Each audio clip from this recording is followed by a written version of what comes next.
Yan lo mga boss, meron tayo ngayong gagawin dito sa TMX Alpha. Yan, so ito ay TMX Alpha na 125 TMX Alpha. Ito, gawin natin battery operated kanya CDI. Palitan natin ng mula sa 6 pin hanggang palitan natin ng 4 pin pang battery operated na CDI ng 110 lipan, 110 pang battery operated. So palitan na natin. So ito yung mga wire niya. Ito yung lumasaksakan nito. Yan. So pinutol ko na. Ito yung kanyang lumasaksakan. So i-explain ko muna sa inyo kung anong kulay mga wire nun. Ayan mga boss. Yung isang wire, yung ito, kaganyan. Yung wire ng lumang wire, sakit, black. Kulay niya black na may lining na white. Tapos black na may lining na red. Next, kulay green, kanyang ground. Ayan, kulay green ang kanyang ground. Pulsar, ground ng pulsar. Green na may lining na puti. Pulsar uli, positive ng pulsar. Blue na may lining na yellow. Tsaka last, kanyang yung kanyang papuntang ignition coil, black na may lining na yellow. So ito yon, anim na wire. So ito yon, tinanggalan ko. Yan, dito galing yan. Ginawa ko kasi battery operated to. Pero ngayon i-explain ko sa inyo kung paano ikakabit yung CDI. Ito yung papalit natin. Ayan. Ito yung papalit natin. 4 pin. Pang battery operated ng lipan 110. So mula sa 6 pin, gawin nating 4 pin, yan, na battery operated na siya. Hindi na siya primary type. Hindi na mula dito ang kanyang kuryente nang mag-supply ng CDI. Galing na sa battery. Hindi na siya primary.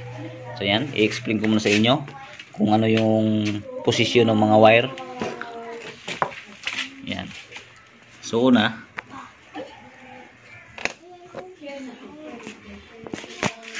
ayan, yung una, so pag nakaharap sa inyo yung CDI mga boss, yan, nandito yung lock niya pag nakaharap. So ang posisyon niyan mga boss, ganito, yung dito bandang kaliwa sa taas, ito yung ilalagay ninyo sa pulsar. Ito yung galing pulsar, yung kulay blue na may lining na white, dito yon. Tapos next, ito yung ground, ito yan, ground yan, itong bandang kaliwa sa baba, ito yung ground ng negative ng ating motor, yung kulay green. Next naman, itong bandang kanan, bandang baba, ito naman yung positive accessories wire. Ito yung live. Pag inon mo yung susi, magkakaroon siya, mag-supplyan niya ng live. Ito dito sa taas, sa pinakataas, ito bandang kanan sa pinakataas, ito naman yung papuntang ignition coil. Yan ang mga posisyon niya. So pag nakaharap sa inyo yan ang mga posisyon. So ikakabit na natin, ituturo ko sa inyo yung paano natin ikabit. So ayan mga boss, no, ito yung kanyang sakit, 4 pin. Huwag nyo na intindihin tong kulay. Yan, yung kulay nya, huwag nyo na intindihin to, itong kulay. Basta importante 4 pin siya, kahit anong kulay niyan. Pag saksak nyo yan mga boss, yan, posisyon na saksak. Pag nalock, yan, nilock na. So unahin natin kakabit itong bandang kaliwa sa pinakataas. Ito.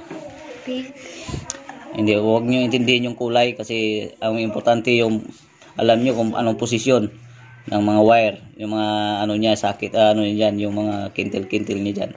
So itong bandang kaliwa, yung pinakataas, ito, dito natin, ito yung pulsar, dito natin siya ikakabit. Yung dating lumasaksakan, dito sa kulay blue na may lining na yellow. Yan, blue na may lining na yellow, hindi lang masyado makita, pero yellow yan, manipis lang.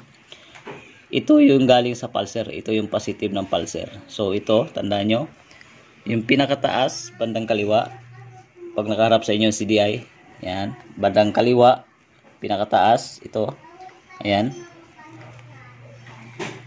dito ka, itutok mo siya, yan, para makita, yan, ganyan, yan, para makita, yan, itong bandang kaliwa, sa pinakataas, yan. Pag nakaharap sa inyo yung CDI, ito yung lock niya. Ito sa taas pag nakaharap. Itong bandang kaliwa sa pinakataas, yung unang ano niya, dito natin ilalagay. Yung galing sa pulser, kulay blue. Ayan mga boss, ayan, dyan natin ilalagay. Next, dito tayo sa ground. Dito tayo sa ground. Yung bandang kaliwa, sa kanan naman. Ito. Ayan, sa kanan. Kaliwa. Pinakababa, itong pinakababa. Huwag yun na to intindihin yung dalawang yan, wala na yan, wala nang gamit yan. Yung ano na yan, kasi 6 pin yung nandyan, pinutol ko lang. So itong pinakababa, ito yan ang ground ng ating CDI. Ground. Doon natin i-connect din sa ground ng motor. Yung positive, negative ng motor. Yung dito sa ground, or yung ground ng motor. Ang ground ng motor ng TMX Honda pa, kulay green. Ayan mga boss. Yan, kulay green. So, dito ko kinabit sa kulay green. Tapos, yung isa pang wire ng pulser, dalawang wire ng pulser, ground yun. Yung kulay green na may lining na puti, galing din sa pulser yan. So, dalawa ang wire ng pulser. May blue na may lining na yellow, saka green na may lining na white. So, ang pagsasamahin natin ngayon yan, dito sa baba, yan, yung pinakababa, yan, kulay green, itong kulay green na wire, yung pinakababa bandang kaliwa sa pinakababa ng ating CDI, dito natin ikakabit sa ground. Ito yung ang kulay ng ground ng TMX Alpha ay kulay green, kanyang ground, positive ay yung negative. Tapos yung isang wire nang galing doon sa pulser, kulay green na may lining na white, pagsamahin natin yan dalawa. Ayan, nagsama na silang dalawa. Ayan, pagsamahin natin silang dalawa. Yan. So, nagsama na yung dalawa. Yan. Dalawa. Ito yon, ito yung galing sa pulser. Ito galing din sa pulser. Pero, ang kasama niya, itong kulay green ground. Ground ng ano. Yan. Sila magsama. Next tayo. Dito tayo sa banda naman sa itaas. Bandang kanan. Ito mga boss. Focus. Ayan. Yan. Bandang kanan. Dito sa taas, sa bandang kanan sa pinakataas. Pag nakarap sa inyo CDI, ito yung lock niya sa bandang kanan. Dito naman natin ikakabit yung papuntang ignition coil. Ito 'yon. Yan, yung pinakataas. Tandaan niyo maigi, pinakataas ng CDI, bandang kanan, pinakataas siya. Dito natin ikakabit sa papuntang ignition coil. Ito 'yon. Baybayin nyo lang kung hindi nyo kabisado yung wire. Ito, papunta dito yan. Yan. Itong kulay na black na may lining na yellow. Yan yan. Ito yan. Yan siya yan. Tapos, mayroon siyang kasamang wire. Magkasama yan silang dalawa. Yan. Magkasama din silang dalawa. Hanapin nyo lang yung yellow na may lining na green. So, magsama din silang dalawa yan. Yung papuntang ignition coil. Yan. Papuntang ignition coil yan. Yan. Dito. Papunta dito.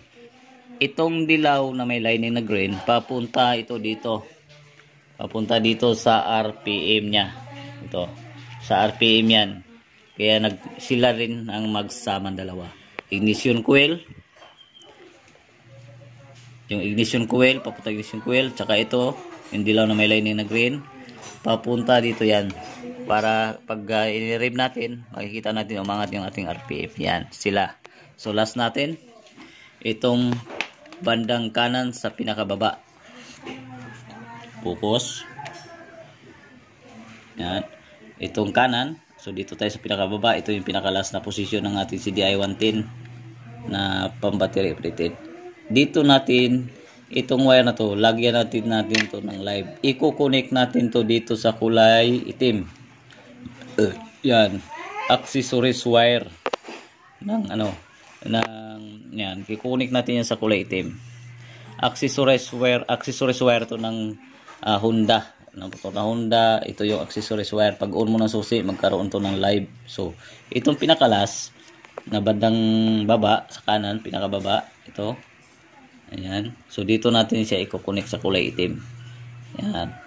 Siya yung magsusupply ng positive galing sa susian, dadaloy dito sa CDI. Dito sa CDI. So ganun lang ang posisyon niya. Ayan. Sana nasundan nyo ako para hindi kayo malito.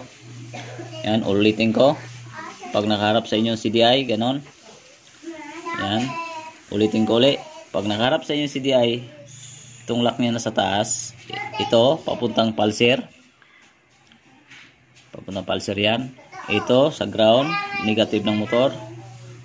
Itong sa baba. Bandang sa baba, sa kaliwa. Yung pinakababa, focus.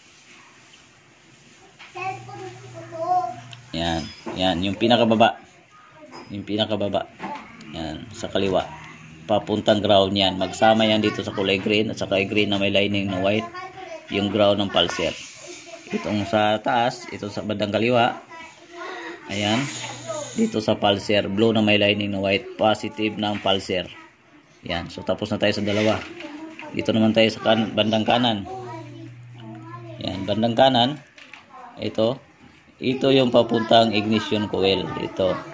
Yan, papunta dito yan. So magsama yan silang dalawa. Papunta din ng magkasama silang dalawa papuntang dito sa may RPM. Last, itong pinakababa, bandang kanan. Yan mga boss, itong kulay itim. Yan, dito natin ilalagay sa kulay itim din. Dito ko kinunik yan sa kulay itim. Nakakunik yan dyan. Yan nakakunik yan. Ito kulay itim. Accessories wire ng TMX Alpha 125. Yan ang accessories wire ng Honda papuntang China, Motorstar, Rakal, Rossi, kung ano-ano pang China na motor. Ang color code ng kanyang accessories wire ay kulay itim. Ayan. Ayan. So yan, sana naintindihan niyo. Ito yung ganun na kadali magpalit ng CDI ng mula 6 pin hanggang 4 pin. Palitan natin ng 4 pin. Yan. So ganun lang kasimple mga boss. So titesting na natin kung malakas ba ang kanyang kurente. Kunin ko muna yung susi. So ito yun ang mga boss, no? Ito na yun, nakakabit na, kinabit ko na. Ito na yung battery plated. So tatanggalin natin to para malaman natin kung may kurente siya. Tapos tanggalin natin tong kanyang kanyang kwako yun sa ignition coil sa spark plug. So ayan. Pagkatapos yun natin susi. Tapos iredudo natin kung may kurente. Ayan.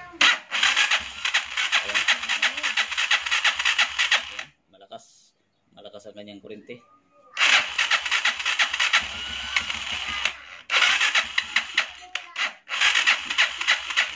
Na-stack kasi ito mga boss kaya hindi ko naman.